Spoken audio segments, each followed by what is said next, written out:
이번 업데이트하고 나서 굉장히 처음에는 좀 살짝 깜짝 놀랐어요. 주행 가는 거리가 줄어버립니다. 자, 오늘은 EV9의 OTA 얘기를 잠깐 하겠습니다. OTA, 오버 더 에어. 무선으로 자동차를 업데이트하는 기술을 말하는데요. EV9에 이 기술이 들어가 있죠. 최근에 나오는 현대자동차나 기아자동차, 제네시스 모두 이 기술을 많이 적용하고 있고요. 앞으로는 이게 굉장히 자동차의 성능을 업그레이드를 잘 시켜줄 거라고 얘기를 해요. 스마트폰도 업데이트를 하잖아요. 근데 자동차는 업데이트 하려면 지금까지는 가까운 정비소를 찾아갔어야 됐어요.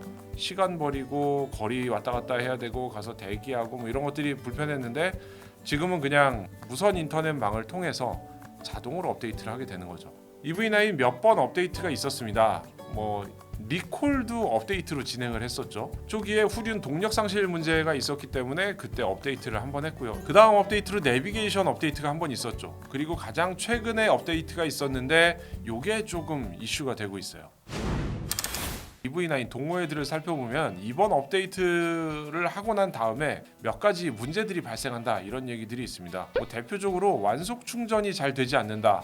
한 7kW 정도 나와야 되는데 이 완속 충전이 평소 하던 충전 속도의 절반밖에 안 나온다. 완속 충전하는 모듈에 과열이 일어나서 이런 일이 발생한다고 하는데 이게 바로 업데이트를 하고 나서 몇몇 분들이 겪는 것으로 확인된 문제고요. 윈도우 버튼이 작동을 안 한다던가 뭔가 무드등이 잘 안 된다던가 이런 사소한 왜 이게 업데이트 하는데 이런 게 안 되지? 라고 싶은 것들이 좀 에러가 나는 그런 모습들을 보여주고 있어요. 많은 사람들이 아직까지 이거 좀 불안한 거 아니야? 이렇게 걱정을 하는 눈빛으로 많이 보기도 합니다. 그 중에 저희도 업데이트를 해봤는데 이번 업데이트하고 나서 굉장히 처음에는 좀 살짝 깜짝 놀랐어요. 주행 가는 거리가 줄어버립니다. 예전에는 저희가 100% 정도 99, 100 정도 충전을 시키면은 550에서 600km 가까이 이렇게 주행 가는 거리가 떴었는데 최근에 저희가 충전을 99%까지 하고 확인을 해보니까 400km 중반대가 떠 있더라고요. 그래서 이게 왜 그런가 좀 취재를 해보니까 기아 측의 답변은 이랬어요. 업데이트를 하면서 주행 가는 거리 계산하는 배터리의 잔량을 계산하는 이 프로세스들이 전부 다 초기화가 한번 된다고 해요. 차를 살 때 물론 한번 초기화가 돼서 나오는 건데 그동안 타면서 주행을 하면서 조금씩 그 사람의 운전자의 패턴을 읽어서 이 사람은 한 요 정도 갈 수 있겠다라고 표시해 줬던 건데 이게 중간에 업데이트를 통해서 리셋이 된다는 거죠. 그래서 다시 좀 더 타다 보면은 예전에 그 수치가 다시 돌아온다고 하는데 요거를 설명으로 들어야 되니까 조금 그게 좀 아쉽더라고요. 예를 들어서 이 업데이트를 할 때 이런 얘기들이 안내 문구에 미리 들어가 있었으면은 깜짝 놀라서 취재를 하지 않아도 됐을 텐데 일단은 업데이트 해주는 건 좋은데 이런 세밀한 부분들이 아직은 좀 아쉬운 점들이 있습니다.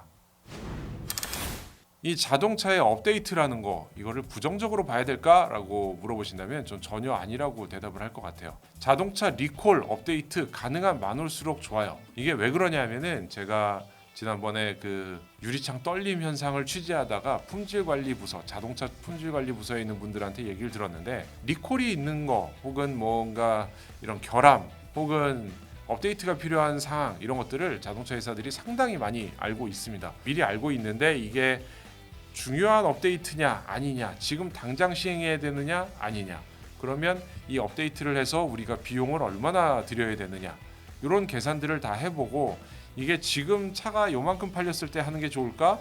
올해 말까지 이만큼 더 팔린 다음에 하는 게 좋을까?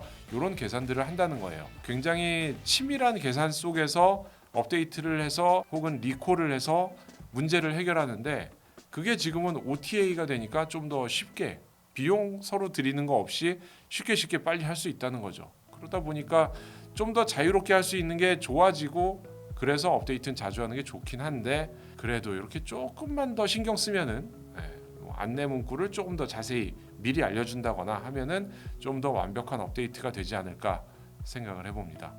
마지막으로 한 가지 이 업데이트에 대해서 좀 궁금한 게 하나 있었어요. 업데이트가 스마트폰 업데이트처럼 어느 날 몇 시, 오늘 밤 12시에 한꺼번에 업데이트 시작하면은 모두들 업데이트를 할 수 있잖아요. 전 세계 사람들이 한 번에 할 수 있는데 이 자동차는 그렇지가 않은가 봐요. 테슬라도 그렇고 저희 기아도 그랬습니다만 업데이트를 하다 보면은 누구는 업데이트가 떴다는데 누구는 안 뜨고 누구는 뭐 언제 벌써 했고 이런 상황들이 있어요. 근데 보면은 이게 뭔가 알 수 없는 그룹으로 나누던지 뭔가 순서가 있어서 그 순서대로 순차적으로 업데이트를 시키는 걸로 확인을 했습니다. 그리고 업데이트가 하려면 적어도 3분 이상 주행을 한 다음에 업데이트 다운이 완료되고 그 다음에 메시지로 물어봐서 업데이트 할 거야? 그래서 네, 할 거예요. 이렇게 하면은 업데이트를 하는 그런 방식으로 바뀌었고요. 과거에 좀 더 거칠었던 시절에는 그런 안내 메시지 없이 그냥 업데이트를 확 진행해 버려서 차를 시동 걸고 빨리 나가야 되는데 내비게이션이 먹통이 돼 있고 뭐 이런 상황들이 실제로 있었어요. 근데 이번에는 뭐 그렇게까지는 아니지만 좀 더